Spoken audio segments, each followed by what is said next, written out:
Оройн төргийн үзэгчтэй та бүгд 7 сарын 11, 12, 13-ны өдөр сайхан наадсан бах.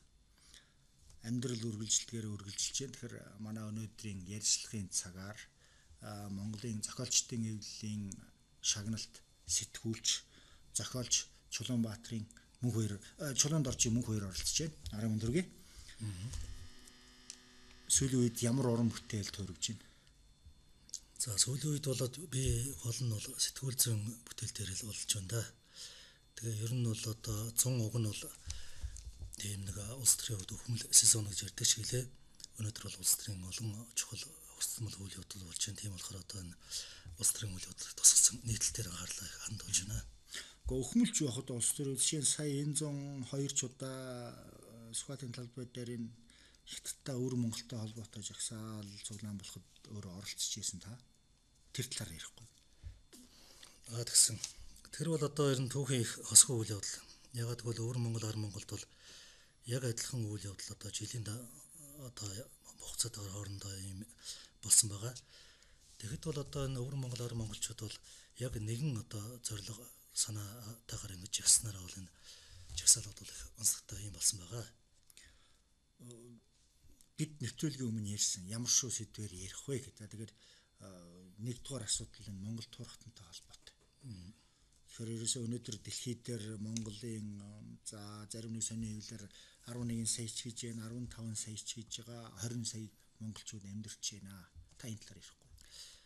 Тийм, дэлхийн нийтээр бол одоо хичнээн сая монголчууд амьдарч байгаа, хичнээн одоо Монгол туурхтан байна гэдэг бол одоо маргаантай байдаг л да. Жишээ нь Хятадын монголчуудыг ихэл одоо Хятадын өөрийнх нь статистик бол одоо 6 сая гэж үздэг.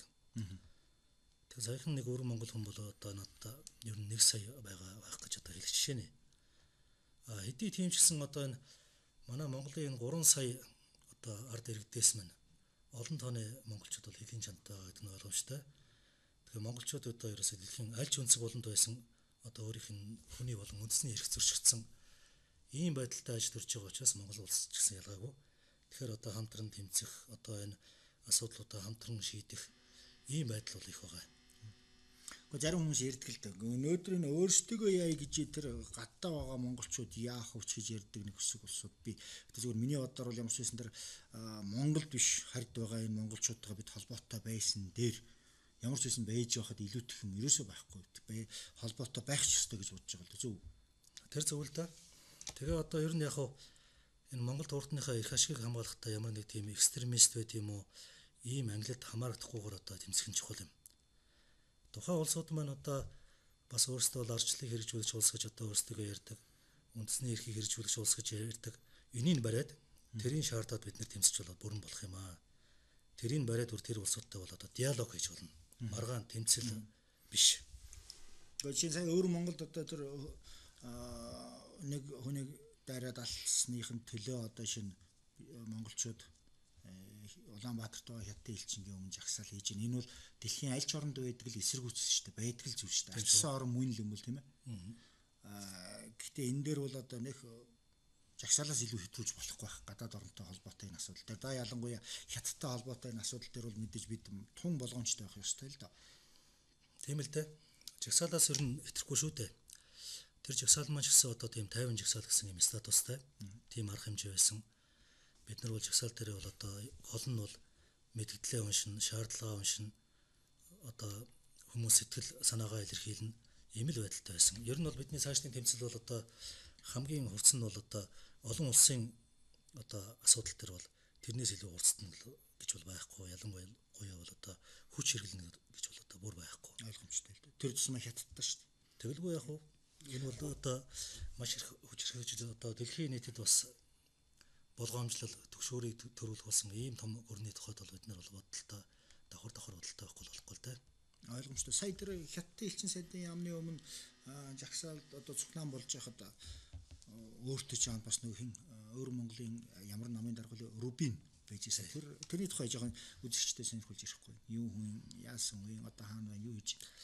Тэ Монголын эрхчлөө холбооны нам гэж одоо өвөр Монголын ард олны бол эрхчлөө хүний эрх үндэсний эрхийн төлөө тэмцдэг нэг юм нам байдаг. Монгол ардын нам гэж одоо өвөр Монголын ардын нам гэж одоо бас нэг нам байдаг. Ийм хоёр нам байт юм аа. Тэрнийх нь одоо эрхчлөө холбооны намынх нь дарга Рубин гэдэг бол одоо миний найз юм хүн багмаа. Тэгээ энэ хүн бол одоо Монгол улсад одоо 3 жил амьдарч байгаад одоо бас зөх хэмжээгээр тэмцлээ өрнүүлсэн. Тэгтээ өрнүүлэхдээ бол одоо гол нь мэдээллийн чиглэлээр тэмцлээ өрнүүлсэн байгаа. Тэрнээс өөрөөр байх боломжгүй юм. Хэрвээ ил гарах ч юм уу одоо телевизээр ярьдаг ч юм уу одоо тэр нэг мэдээллийн одоо чанарын одоо гол төлөв интернетэд мэдээлэл тавих тэр хэлбэрээс ахих юм бол манай төр засаг бол одоо хятад улсад одоо барьж өгч тушаах одоо ийм ерөөсөө стандарт байгаа. Тэгээ одоо энэ хүн маань сая жагсаалд оролцоод тэгээ цаашд бол Монгол улсад байх ерөөсөө аргагүй болсон учраас аргагүй одоо сая жагсаалын дараа бараг 10 өөр монгол хүн Америк руу одоо цагаачж гарлаа шүү дээ. Албан ёсоор дараа ямар ч оргосон юм байхгүй албан ёсоор гарсан. Өөрөөр цаад улсууд нь ч хүлээж авсан. Монголын төр засгийн газраас одоо тэр Монголд байгаа өөр монголчуудыг ямар нэгэн улс төрийн үйл ажиллагаа хүчтэйхэн шиг үйл ажиллагаа явуулсан дургуй байдаг гэж ойлгож болох уу? Мэдээж хэрэг дургуй байгаа. Монгол улсын иргэд биднийг ч одоо ямар нэг тэмцэл хийхэд дургуй байгаа. Хилийн чандын одоо өвөр Монгол нөхдийг ч одоо хятадын төр засгийн эсрэг тэмцэхэд дургуй байгаа. Ямар ч тэмцэл бүх тэмцэлд одоо төр засаг маань дургуй байдаг. Одоо тэр л хандлагаараа түүнээс гадна одоо энэ өвөр монголчуудад бол одоо бүр хятадтай хавсарч одоо ингэж одоо дарамт төсөөлтөг барьж өгдөг одоо нэг ийм л байдалтай. Яг өнгөрсөн жил сони хэвлэрч гарч ирсэн шүү дээ. Гэр бүлээрээ Монголд ирээд нэгдсэн үндэсний байгууллагын байранд ороод улс төрийн органд ирэх гэжсэн Батцанга гэдэг өвөр Монголыг Монголд орж ирсэн хятадын дөрөв төвцтэй цагдаа нартай хамт барьж өгөөд хятад руу явуулсан гэж тэгж болохгүйс дарчилсан орон юм бол мэдээж хэрэг. Ягаад гэвэл одоо манай улсад бол янз бүрийн улс төрийн хувьд авчигдсан хүн орж ирэх нь хууль ёсны хэрэг юм. Харин түүнийг хавчих, түүнийг одоо тэр хавчиж мөрж байгаа төр засагт нь барьж өгөх бол гэмт хэрэг. Өнгөрсөн оны тэр чинь хэдэн сард боллоо тэр үйл явдал? Ямар ч зөвл болсон юм даа. Гэхдээ тэгэхээр тэр үе ч одоо бид нар арчсан ерөнхийлөгчтэй болцсон үе байсан юм шүү дээ. Арчсан ерөнхийлөгчтэй болсон. Одоо ерөнхийлөгчийн тухай Монгол туурдны талаар ямар бодлого явуулж байгаа талаар нь хэлэхэд бол түүний талаар ингэж хашгиндаг. Аль хэдийн Монгол туурдны нэгдсэн хүн гэж. Ягаад гэвэл өвөр Монголын одоо нэг хүнийг одоо Монгол улсын иргэн болгосон, Бурятын нэг хүнийг Монгол улсын иргэнэ болгосон. Тэднэр нь бол одоо манай Монгол улсад бол олон 10 жил болсон. Эднийг одоо болгосноор тэднэр бол яг ямар нэг тэмцэл хөдөлгөөн явуулдаг тийм хүмүүс ахмад настай хүмүүс гэдэг нь ойлгомжтой. Монгол туурдны нэгдсэн Монгол асуудлыг шийдчихсэн мэт таг дугуй болсон учраас Монгол туурдны нэгдчихсэн хүн гэж одоо түүнийг хашгиндаг болоод байгаа шүү дээ. Одоо шинэ ерөнхийлөгч юм аа. Шудраг ерөнхийлөгч гэдэг. Аль хэдийн нэгдчихсэн гэж. Бас нэг юу л дээ сая түрүү мэд ярьж байхад бас элбэгдэрж ерөнхийлөгч Европын орнуудаар Украинаар бас айлчлаа.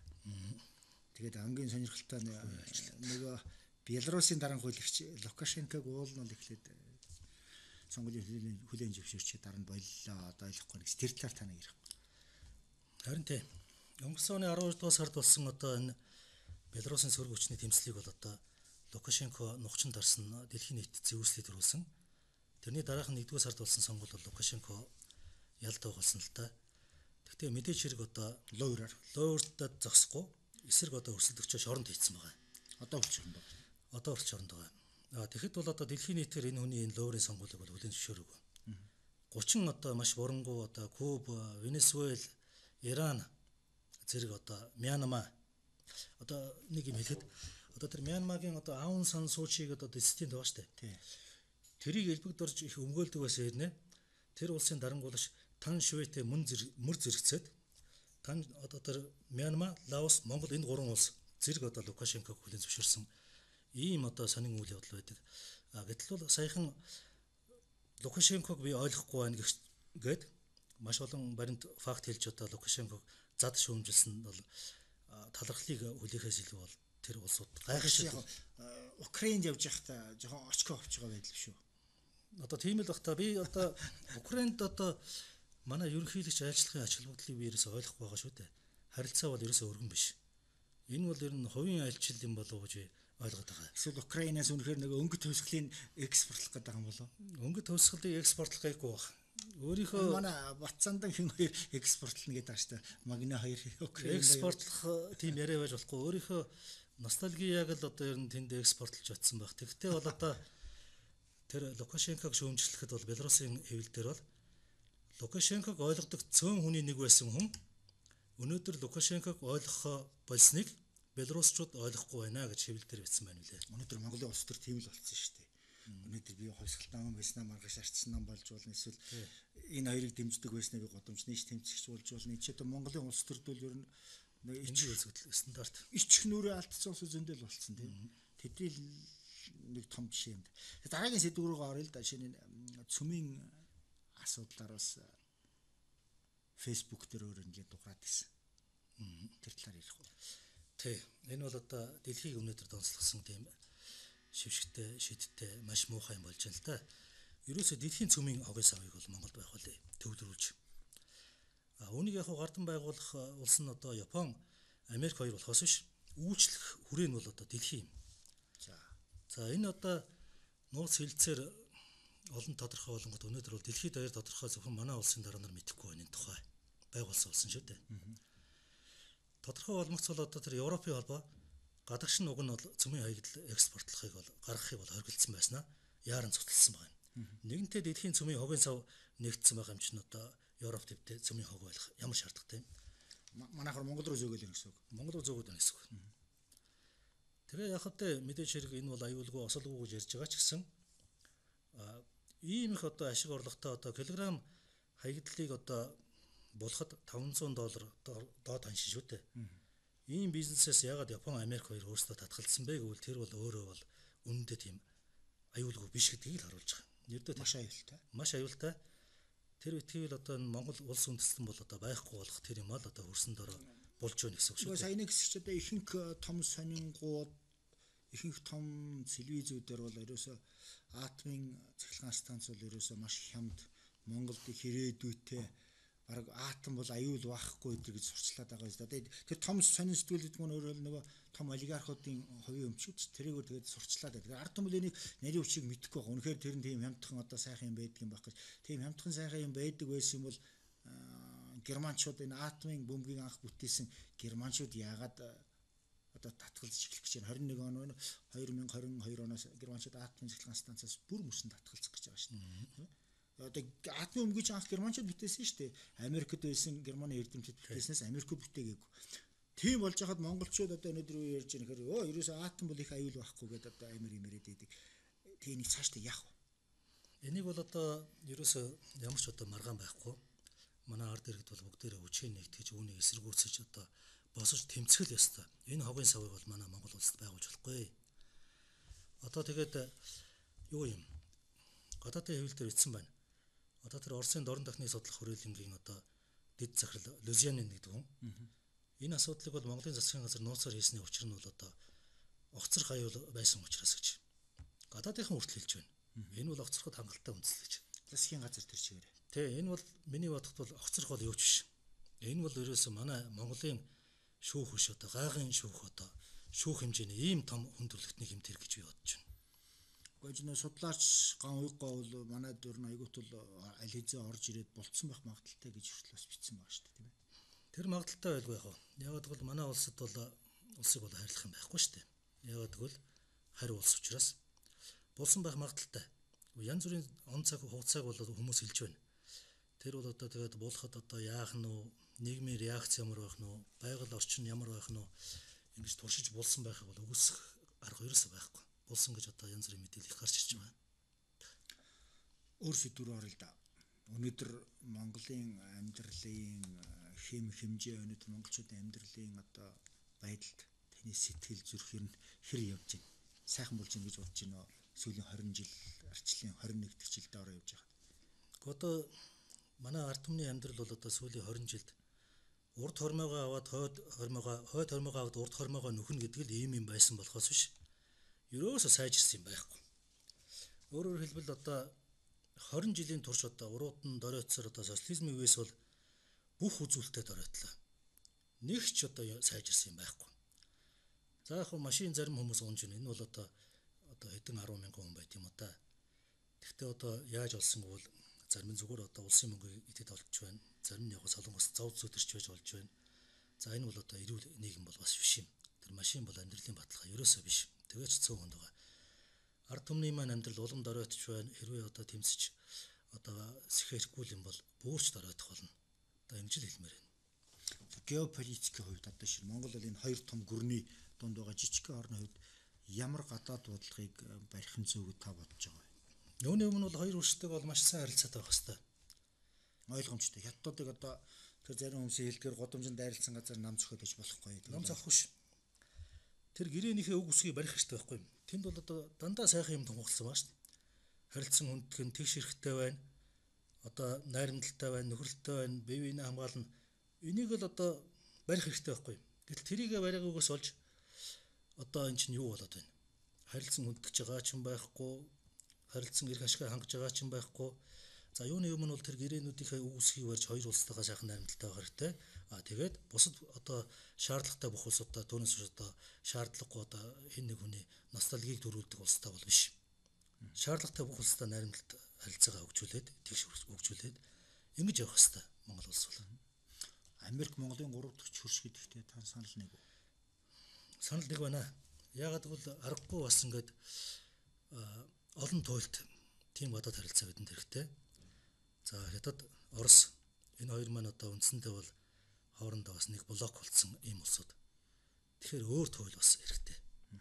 Тэгэхээр бол би одоо тэр өөр туйлын улсуудаас бол хамгийн хүчрэх нь Америк нэгдсэн улс байгаа учраас одоо Америкийн аргагуудыг сонгохоос аргагүй гэж бодож байна.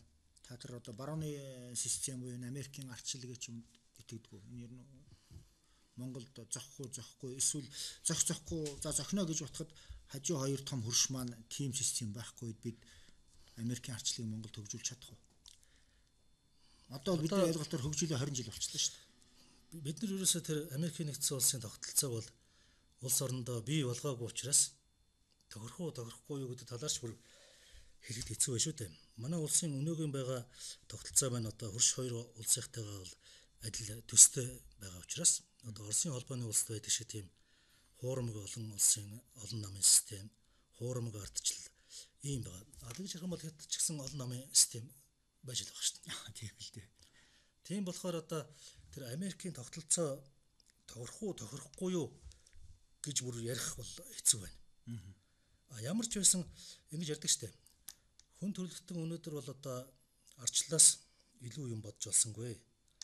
Гэхдээ ардчил бол ийм л юм баталгаажуулдаг гэж Черчилль хэлсэн байдаг. Ард түмэн өөрөөсөө дээргүй засгийн газрыг сонгох нөхцөлийг бол баталгаажуулдаг гэж. Тэгвэл хүн төрөлхтөн энээс шилдгийг бол бодож олж чадаагүй байна. Тэр үнэлд олж чадаагүй. Гэтэ бид үнэхээр хүссэн хүнээ сонгосон хүнээ тэр хүмүүс гарч чадж байгаа юм. 2008 2004 оны сонгуулиар. Нэгэнтээ одоо тэр Орос хот маягийн тийм дарангуй систем байгаа юм чинь яаж тэгж гарах вэ? Тийм ямар ч үндэс байхгүй. Энэ байдал цаашаа өргөжлөл юунд төрөх вэ? Энэ байдал цаашаа өргөжлөл тун удахгүй одоо Монгол улс бол бүгд найрамд хятад улсад одоо нэгдэх ийм байдал гарах байх. Саяын тэр одоо стратегийн хамтын түншлэлийн гэрээ гэдэг бол одоо хоёр улсын одоо хоорондоо ойртох маш өндөр түвшин. Хуушин зөвлөл бод улс бүгд найрамд Монгол ард улс хоёрын хооронд байсан тэр харьцаа. Тэрнээс дээшээ бол зөвхөн нэгдэх юм байгаа шүү дээ. Өөрөөр хэлбэл тэгвэл их хурлын маань засгийн газрын маань бүгд хятад бараг хөдөлтөд авчихсан тохиолдол л орчихл юм биш тийм. Мөнгөөр хөдөлтөд авчихсан. Хорн орлого яах вэ?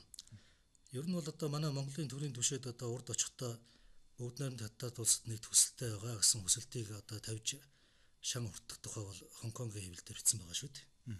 Тэгээ үнэ бодлыг бид мэдгүй арай үгүй хэлгүүдэл гэж боддог. Арай үгүй хэлгүүдгээд дэлхийн цөмийн хувийн сав байгуулж байгаа улс чинь яаж ч болно шүү дээ. Энд бол яг цагаан дөрөх юм бол тэр хэдэн нөхдүүд бол Монголоос нисэл гараад явчих штэ. Тэгээд явуулах юм. Тэр бүх хөрөнгө нь бол одоо гадаадд л байгаа ах гэж бодож байгаа. Бид бас ярьжсэн дэглэмийн тухай ярья гэж. Гэтэ яг нэг маш сумаар байдаг. Сая 5 толгой яваад ирэхэд бол тэнд бол би сая яваад ирлээ нэг гадаадын сэтгүүлчтэй Германы байдал тун хэцүү байгаа. Тэгэхээр энэ орд газруудын тухай таны бодол юу гэж байна? 5 толгой, 2 толгой, одоо аваа толгой гэдэг одоо маш олон орд газар гадаадынхан одоо аваад харин энэ бол одоо бидэнд монголчууд нь юм л баг наалдаад байна. Маш манай монголчууд бидэнд ерөөсөө юу ч наалдахгүй байгаа. Сая одоо энэ экспорт импортын байдлыг аваад үзэхэд бол одоо гадаад худалдаанд маш их алдагдaltaй гарч байна шүү дээ. Хамаг одоо ашигт малтмал баялгаа өөр одоо 100 тонны машинаар өдөр шөнөгүй зөөгөөд тэгээс үүлд нь гадаад худалдаанд одоо 800 одоо сая долларын одоо алдагдaltaй гарна гэж одоо юу гэсэн үг тэр чи одоо зүгээр бүр шорооны үнээс гарахгүй. 100-аас 120 сая 100-аас 120 тонн сая 5 толгой тавьж байгаа байхгүй. Хойдолтой 3 хигнээ буюу 6 дугуйтай нь болохоор 100 тонн их гэж байгаа. Тэгээ хят бол сүүлийн өдөр Норд Венцт 4 дугуйтай. 8 дугуй 4 хигнээ дугуй болгоо 120 тонн таадаг болсон. Тэгээ бид нар хойноос нагаа явж үзсэн л дөнгөж хөдөлгөл зүгээр улаан тас босоод ирж байгаа. Тэр машин бол нэг 20-30-аас илүү хурдан явах ямар ч боломж байхгүй. 5 толгоогоос гашин сухатын бомтын наах нэг цагаан хадын хүртэл явах л 2 өдөрт юм 3 өдөрт нэгрээс идэх чадвар битүүн аимшигын утаа бол тэр үл ерөөсө Монгол бол тэнд очиход үнэхээр үгээ хэлэхгүй л. Тэгээд одоо яадаг гэсэн чинь ажилчид нь яг 2-оос 3 өдөр дэрчиж явж нэг сая төгрөг авдаг гэж байгаа. Тэр бол их мөнгө л дээ. Жирийн ажилчийн өндөр сарда нэг 10 рейс ихэд 10 сая төгрөг авч болно тийм ээ. 10 сая төгрөг авна. Гэхдээ тэрнээсээ нэг машина 100 саяар нь дараа худалдаж авна гэж зөндөө юм байгаа хятадын машин. Шинэ 5 толгой ХК-гийн тэр 10 хэдэн хувийг эзэмшдэг Ажнаа Бат Эрдэнэ юу тэр үйлдвэр дээгүүрээ тэр газар дээгүүрээ юутай вертолетээр нисч ирдээгүүр нь харж байгаа яваад өгч тэгэл хийж байгаа. Тэгэхээр тэнд бол нөгөө Баян Яддуугийн ялгаа эдрэг бол аимшиг юм болсон байл. Тийм л байна л да. Тэд нар ч одоо ерөөсө тэнгэрээр л явж яддаг болсон байх шүү те. Доошоо яахгүй яг хүмүүсийн амьдрал сайжирч гэнэ гэж яриад байгаа боловч үнэхээр юм хийж байгаа нь хэдэн дөрөвтэй болж байна. Бүгд тийм шүү байхгүй. Яг үндэ бол юм хийж байгаа хүн ч гэсэн хэдэн дөрөвтэй болох болцоо байхгүй байгаа. Хэрвээ шударгаар бизнес хийх юм бол төрөл бүрийн одоо дарамт шахалт тавьчлалт ийм юмтай учраас арга буюу авилга ах хууль олигархийн замд ордог гэж байгаа. Намын одоо нөмөр нөөлөгт орох хэрэгтэй гэж. Тий, ерөөсөө л урд одоо Монгол ардын хосголт нам одоо социализмын үед одоо бүх юм одоо намын одоо харьяалтай хамааралтай ийм системийг тогтоосон байсан чинь өнөөдөр одоо тийм болчиход байна шүү дээ. Намаас одоо энэ хоёр намаас одоо бүх юм хамаардаг. Манан гэж одоо ярьдаг энэс. Тэгвэл та аль ч намын дэмждэг гэж ойлгож болох уу? Одоо алийг ч дэмжих одоо ямар ч үндэс алах. Одоо энэ манан гэдэг бол одоо тэр татан буулгана гэж одоо ярьдаг хөдөлгөөн байна. Энэ бол туйлын зүйтэй хүн төрөлхтний эсрэг бол маш олон гэмтэрэг үйлдсэн шүүгдэх ёстой. Одоо ийм л байгаа. Шүүгдэх ёстой. Тэгэхээр та нар нь тэгж хэлсэн. Тэгвэл одоо энэ одоогийн байгаа дэглэмийн эсрэг тэмцэхт бол хуулийн дагуу тэмцэх гэж. Тэг би гайхаад байна. Хуулийн дагуу тэмцээд яаж ийм нөхдүүдийг чи унах юм бэ? Таныг унгаж болох уу гэд тэр хүний одоо гэдэг юм уу тэр засгийн газрын гаргасан тэгж болохгүй ингэж болохгүй гэсэн хуулийнхын дагуу тэмцээд амжилтанд хүрнэ гэхэд би сайн ойлгохгүй шүү дээ. Чи 90 онд Монголын ард түмэн хуулийн дагуу тэмцээгүй шүү дээ. Тэ? Тэр 62 оны үндсэн хуулинд ард түмэн талбай дээр 70 мянган жагсаал улс төрийн товчоо огцорж болно гэсэн хууль байгаагүй. 90 оны ард түмэн хууль зөрчил тэмцсэн шүү дээ. Тэгвэл одоо ч гэсэн мөн ялгаахгүй хуулийг тодорхой хэмжээгээр зөрчил баг. Гэтэ би бол жишээ нь тэр алын хадлага хийх гэдэг юм уу тэр юмыг бол би хүлээн зөвшөөрдөг. 2.1 хэдхэн сая монголчууд нэг шүршээд алаад иж болохгүй баг. Тэгвэл бас хууль зөрчил тэмцэх хэрэгтэй баг. Тэр бол юм байгаа юм л да. Ер нь бол зарчмын хувьд бол арчилсан нийгэмд бол ард түмэн хуулиа тогтоож л байгаа хэрэг юм шүү дээ, тийм ээ. Тэгэхээр бүх нийтийн тэмцэл өрнөд ирэх юм бол тэр тэмцэл маань өөрөө хууль болно. Ийм л юм. Тэгвэл тэр тэмцэл маань эхлэхдээ бол хуулиа баримтлаад эхлэн шүү дээ. Жагсаал, цуглаан. Тэгээд ард түмний өсөл зориг одоо гараад өргөн хэмжээнд гарч ирэх юм бол тэр бол өөрөө хууль болно. Ийм л юм. 12 оны сонгуул ямар сонгуулийн систем ямар байдлаар болов зүгээр таварч байгаа. Одоо энэ янз бүрийн маргаан гараад байгаа шүү дээ. Нэг нам нь пропорционалыг дэмжийе гэх. Нөгөөх нь болохоор мажоритар хэрэгтэй, тийм мажоритар хэрэгтэй, тийм пропорционал гэл ингээл яриад идэг. Энийг та мэдвүү. Одоо шинэ ард түмнээс асууна гэж байгаа шүү дээ. Ард түмнээс. Шинэ би гайхаад идэх байхгүй. Тэр хөдөөний тэр уулын мухтайгаа нэг иргэн хүн пропорционал мажоритар гэдэг хоёр үгөөч ойлгохгүй шүү дээ. Тэр хүн сандаа яаж өгөх вэ? Энэ зүгээр ард түмнийг л хуурч байгаа. Энэ бол хинэ дэмтэй явдал болж байгаа маа. Одоо энэ ард түмнээс сонгогдсон төлөөлөгчдөг энэ хүмүүс маань яг улс төрийн нэр томьёо, улс төрийн процедурыг бол илүү сайн мэдэх учиртай. Түүнээс биш. Бүгдээс асууж бүхний шийднэ гэх юм бол хизээч ямар ч ажил явахгүй зарчим маань өөрөө алдагдчихад байна шүү дээ. Хууль тогтоох байгууллагын зарчим маань өөрөө алдагдчихад. За тэр би яг мажоритар пропорционал гэж ярьж л байна. Гэхдээ эцэст бол манай бүх юм бол хужиритар системээр явж байгаа гэж би яг хужаа тийм нөхөлтөө хэлж байлаа л да. Тэгвэл яг тодорхой юм ярих юм бол мажоритар систем нь өнөөдөр над дээр юм шиг санагдаж байна. Пропорционал систем гэдэг нь одоо ингээд улс нийтээр одоо ингээд намууд саналаа өгчөө сүүлд нь одоо энэ процентээр нь одоо санал суудлаа хуваана гэж байгаа ийм яриан дээр бол одоо улс нийтийн томоохон сонгуулийн кампани өрнүүлж чадахгүй 3 дахь хүчний намууд бол маш одоо бага санал авч ерөөсөө сонгуульд орох хэрэгцээгүй юм л болоод ирж байгаа. Хэрвээ мажоритар систем нь байх юм бол одоо ямар нэг нэр хүндтэй улс төрч 3 дахь хүчний их байсан ч гэсэн хамаагүй аль нэг тойрогт сонгуулийн кампани өрнүүлээд гараад ирэх боломж бас байгаа юм. Гэхдээ яг онлын хувьд бол тийм. Яг өөрөө чи хэлж байгаа нэр хүндтэй ч гэдэг юм. Яг бодит байдал дээр жоохон мөнгөтэй хүн гарна. Тийм ээ. Яг бас пропорционалаар гэх юм бол одоо шинэ том хоёр нам л сонгогдох боломжлохоос жижиг намд ямар ч боломж байхгүй. Тэр тусмаа би бодож байгаа юм л да. 2008 он засгийн эрхийг уг нь бол хувьсгалт нам авсан шүү дээ. Тэгэхээр 12 онд энэ байдлаараа бол хэрэг мажоритараар сонгох юм бол ардсан намд өгнө. Гэтэ зөвхөн миний хувьд бол энэ ардсан нам хувьсгалт нам хоёроор нэг ялгаа байхгүй. Өдөртлөгийн хооронд бол харин тэгэх юм бол бүр аюултай байдалд орчих واخхой. Ардсан нам засгийн эрхийг дангаараа авах юм бол одоо жишээ нь юу гэдгийг хувьсгалт намд маш бага суудлаа оногдох юм бол нөгөө урдаас нь эсэргүүцээд байдаг сөрөг хүчин бүр байхгүй болоод ардсан нам бол магадгүй ерөнхийлөгч маань тоглолт хийгээд ман намыг л бүр хуулиар хориглоод хөрөнгийн хураах тийм зохиод шин маягийн дарангуйл Монголд бий болж болох юм. Ардчлагчдын шин маягийн дарангуйл бүр хувьсгалт намын одоо хувьсгалт нам гээл да хуучнаар хувьсгалт намын тэр бүх лидерүүдтэй хариуцлага тооцоод тэднийг орон шоронд нэгээд хөрөнгийн хураагаад харин ардсан намын бүх лидерүүд өөрсдөө бүх юмыг атах ийм бас нэг аюул харагдаж байгаа байхгүй. Тийм болохоор би бол хувийн хувьд бол пропорционалын биш бас нэг мажоритар гэхдээ ямар байдгийг бодох хэрэгтэй. Гэхдээ бодит байдал дээр бол хэцүү сонгуулиас ерөөсөө шалтгааллахгүй болсон шүү дээ. Шалтгааллахгүй. Яг яаж говьрдох нь бид мэдэхгүй юм чинь. Хоёр муугийн аль гайгүй муугийн сонгоно гэхчээр л одоо альва юмд гэж ханддаг болж ш. Түүнээс биш энэ сайн тэр нь муу гэх юм одоо Монголын улс төрт ерөөсөө тийм байхгүй болж байна. Ялгаа цааг байхгүй. Бүгд муу. Та Монголын амьдралын ирээдүг ямар өнгөөр харж байна? Хэрвээ хувьсгал хийхгүй бол одоо бүгд найрамд хаттаар тулсад нэгдээд одоо өнөөгийн өвөр Монголын зовлонт байдалд орно. Хэрвээ ард түмэн хувьсгал хийх юм бол ашигт мартмалтай эзэн болоод энэ асар их одоо нөөц болцсон дээр суурлаад олон салбарт эдийн засгийг цогцлоож хүн болгон ажилтай амьдралтай аз жаргалтай амьдралын баталгаатай түүнээс гадна Монгол турхтнаа нэгдэх бодлоготой ийм байх болно. Ийм хоёр ирээдүг харж байна. Бүх юм ард түмэн хувьсгал хийж чадахгүй юу гэдгээс л хамаарна. Нэг лидер хэрэгтэй шүү дээ. Тийм лидер байна уу Монголд? Лидер гарахд хэцүүлдэ манайхан ч н одоо бүгд нь худалдаад дор нь худалдаад өөрийнхөө намд авчиж судал. Дор нь худалдахаас гадна одоо нэг бас хүлээн зөвшөөрөх дургу тийм характер байгаа шүү те. Байлгүй яах вэ? Тийм байна. Худалдагдсан нэгийгээ хүлээн зөвшөөрөхгүй эсвэл одоо юу гэдэг мөнгөтэй мөнгөгөө хүлээн зөвшөөрөхгүй гэх янз бүр юмуд байгаа. Шинэ сая юунд 5-7-д очиход бол хүмүүс хэлж юм л да. Юусе энд чинь хятад эзэн суудсан байна. Тэгээ би бол нарийн дээр тэр жирийн хүмүүс тэгж ирж байгаа. Хятад эзэн суугаагүй л дээ. Тэр чинь цаад эзнүүд манай Монголын томцууд л байгаа байхгүй юу? Энэ том олигархууд. Монгол хүнийг хахуулдаад авилгал өгөөд ажилтныг ажилуулахад хэцүү. Хятадыг бүгдийг өгсөн. Тэгэхээр өнгөц харахад хятад эзэн суудсан юм шиг байдаг. Тэр 5-7 дээр бол одоо жинхэнэ мөнгийг цөм хийж байгаа хүмүүс бол манай Монголын томцууд л хийж байна. Үнэхээр тийм. Манай Монголын томцуудын ард ч гэсэн хятад байж болох талтай. Тийм байдлаар.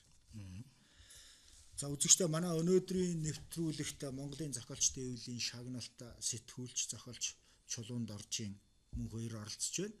Энэ нэвтрүүлэг маргааш 11 цаг үдээс өмнө 11 цаг 30 минутын алдад давтагдана. Ингээд нэвтрүүлэг дуусахад 1 минутын зайвалдлаа. Ингээд танд сүүлчийн 1 минутыг үлдээе да. За үзэж олондоо одоо энэ үдшиг хэлэхэд бол яг би бол амгалан тайван үдшиг эвдэж янз бүрийн хар бараа юм ярих тийм ирмэлцэл тавиагүй. Тэгвэл бол Монголын өнөөгийн бодит нөхцөл байдал бол үнэхээр тийм төвшүүрэн байдалтай байна. Наа зах нь одоо тэр цөмийн хогийн савны асуудал. Энэ цөмийн хогийн савны асуудал дээр одоо үнэхээр санаа бодлоо нэгтгэж тэмцэхгүй бол зүгээр л одоо орон дууч нь хор байна гэсэн үг шүү дээ. Үүнийг одоо анхаараарай. Тэгэхээр бүх асуудлын төлөө цогцоор нь тэмцэх хэрэгтэй, ухаарах хэрэгтэй юм байна да. Арай дууссан 20 секундын зай байна. Тэгэхээр хугацаа бол нарийн баг шүү дээ. Тэгэхээр одоо 15 секунд. Тий, би одоо юу яа. Тэгвэл яг нэмээд хэлчихэл та. Би энэ одоо цөмийн хогийн савын одоо орших байршлыг одоо Улаанбаатарын орчинд байрлаж магадгүй л бодоод штэ. Ягаад гэвэл саяхан одоо нэг эрдэнтэн маань Адлмын захиргаан станцыг бол одоо Улаанбаатарын орчинд байрлуулах тохиромжтой гэж ярьсан байгаа. Тэгэхээр одоо энэ шигсэн бас Улаанбаатарын орчинд байрлуулах тохиромжтой гэж хэлж магадгүй штэ. Хоёр хөрш бол ямар ч байсан хэлхийн орчинд байрлуулах бол дургу байх болно. Энэ Монголын төвд л байрлана. За ойлгомжтой. Тэгвэл тэр асуудал үнэхээр ингээд яг яригадаад ирэх юм бол би магадгүй бодож байгаа нөгөө Монголын ногоонтнууд жинхэнэ ногоонтнууд бум ялгч тэргүүтээ өөрөө бас ногоо намын гişмс тэр хүмүүс тэмцэх цаг нь ирэх баг. Баярлалаа үзэгчтэй.